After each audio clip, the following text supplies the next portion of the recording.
Hi Virgo, welcome back to the channel. Welcome to Pisces season and your horoscope for the month. I hope you are doing awesome. Pisces is ruled by Neptune.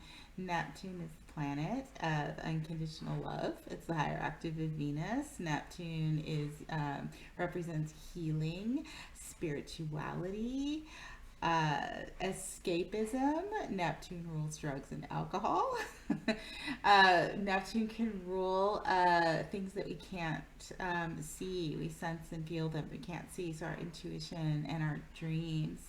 Uh, Pisces and Neptune is a very broad range of expression, very dreamy. There can be some confusion. It can create confusion and make you feel like you're in a fog of some sort.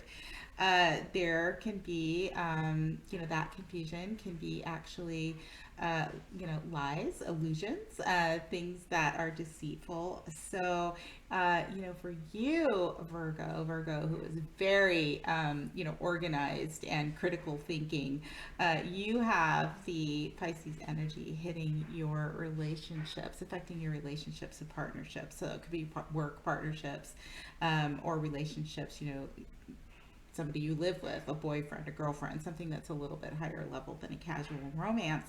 And you have had Neptune in that area of life. And then Jupiter, of course, that moved in to Pisces a little while back. And so you could be struggling with, your business partnerships. Maybe they're a little undefined and confusing, and you're trying to, get them a little bit more exact and structured. And in Pisces season, you can be a little unsure. So not exactly sure where those are going to land. If it's a relationship, a significant relationship, a love relationship, there could be, the same thing. There could be confusion. Around that, there could be something going on you just can't put your finger on. Uh, Maybe too, it could just be a very dreamy type of relationship that you have, which would be awesome. One that has helped you elevate spiritually, one where you really feel a true sense of unconditional love, and that would be awesome. Now in Pisces season, the sun has moved in there and joined Neptune and Jupiter, and really put a focus and a highlight on that area of life for you. Jupiter expands things. So when it moved in, you may have felt an expansion of whatever has been going on for you there. And now the sun comes in there to sort of highlight it. Maybe recognize what's going on there. Add a little bit more dreaminess, or confusion, or just something that makes you just feel like you want to float through it, sleep through it, possibly. If it's difficult, escape from it. Uh, the expression completely depends on what is going on in your life and who you're involved with. So, it's a good time, no matter what's going on. It's a good time to try and relax. Maybe if you need to sleep a little bit more, Virgo, maybe it's time to relax a little bit, and, realize that you might not be able to put each piece together right now. And that some things may dissolve in the area of your relationships. Neptune is endings as well, and so it does dissolve things. And usually, if that happens, it's for the best and the highest. Even though we might not be able to see through the confusion or the fog and see it quite like that right away. We still have the Capricorn energy, all of us, very present in our lives. And for you, Mars and Venus are in Capricorn, and that's hitting the area of life, where you find joy, your creativity, your romantic relationships, how you socialize with people, how you give yourself to your friends, and how you give of yourself socially. So, you know, there's Mars and Venus, they it's a balance, obviously. Venus is softer energy. She wants to create something that is, beautiful, and something that is of value. And Venus rules music, in the area of creativity. It could be music, Venus rules art. It could be art. You could be really carefully planning and doing some really cool things in that area of life. If it's romance, or social activities, just anything, again, that's joy, which would include children if you have children. Um, Mars and Venus, Mars wants to take action, in Capricorn, it wants things to be structured in a practical way. So, there could be some, push and pull going on with Venus and Mars in there, in that area of life. But it might be a little bit of frustration, but Capricorn usually always does what's right. It's ruled by Saturn. It does what's right at the end of the day, and it builds something really strong. So Mercury was in there too. That was adding to that level of structure and planning for a while, but it has since moved into Aquarius, hitting the area of your day-to-day routines, and maybe freeing you up a little bit to actually put some of the things that you've been working on in that area of life, your creativity, and what brings you joy, romance, if you had a romantic interest, bringing that into something that's a little bit more structured for you, and integrating into your day-to-day routines. uh, so that is what's going on this month for you, Virgo.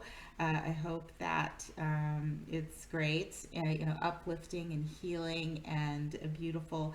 It is a good time, like I said, to sleep, music, just relax, do something in water would be great. The sun, as it moved into that area of life, did create a square with the transiting nodes, which are in Scorpio, the South Node, Taurus, the North Node. And a square creates tension. So you could have experienced something in that area, in your thoughts, or something that you were planning, trying to communicate or write.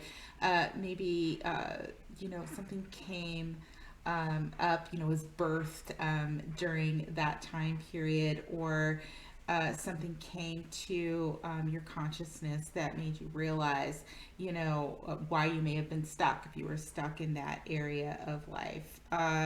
But it could be the Scorpio South Node, which is where that was for you, your third house of communication, in your immediate area. Maybe you were dealing with some stuff in your neighborhood that was kind of wacky and weird, or a weird neighbor situation, or something with a sibling. That's the area that rules siblings. Um, or maybe writing, the messenger too, writing, or some kind of communication that could have been unclear, or that you were trying not to deal with, anything in that area of life. The Scorpio South Node can bring it up and out, but the idea is that it is, if it's something revisited or coming up, that you weren't aware of, Pluto wants to take that, and if it needs to blow it up, and then help you transform it, and then move it into something that is more beautiful. Taurus, ruled by Venus, something more structured, comfortable, something that would create more security for you. And it's an elevation. It would be an elevation of that, but it can't. It doesn't always look pretty. It doesn't always feel good. Uh, it might be difficult if you have points in Scorpio and Taurus, where the nodes will be hitting, and the degrees are important. Right now, they're in the later degrees of those signs, because the nodes move in the opposite direction of the planet. So it may not have hit those points yet, and when they do, it could intensify, something around what I was describing. If you don't have anything in there, then it could be very subtle. It may not affect you at all, which would be great. Uh, so that's what's going on. I'll talk more about the transit of the nodes in the next year to year and a half. I did do a video a few weeks ago when the nodes went into Taurus and Scorpio. So if you want to take a look at that, that gives a little bit more explanation of exactly what that means if you're interested. Yeah, so that's what's going on for you, Virgo. And keep an eye out for more of the series of the U.S. on the U.S. Pluto return. We're working on that and some other things that I will be back to talk about that are occurring in the sky. Planets having conversations and aspecting. I will come back and talk about those things. If you're interested in seeing how all of this energy actually affects you in your own personal birth chart, I would love to read for you. And you can get a hold of me. Send me an email at GeminiFire65@msn.com, or you can head over to my Etsy shop at Jody Star Astrology and purchase a reading there. Otherwise, I'll see you at the end of the month, beginning of the next month for your Aries season. Uh, Horoscope. Yeah. And in the meantime, may the stars forever be in your favor. Take good care. And yeah, I'll see you next time. Bye.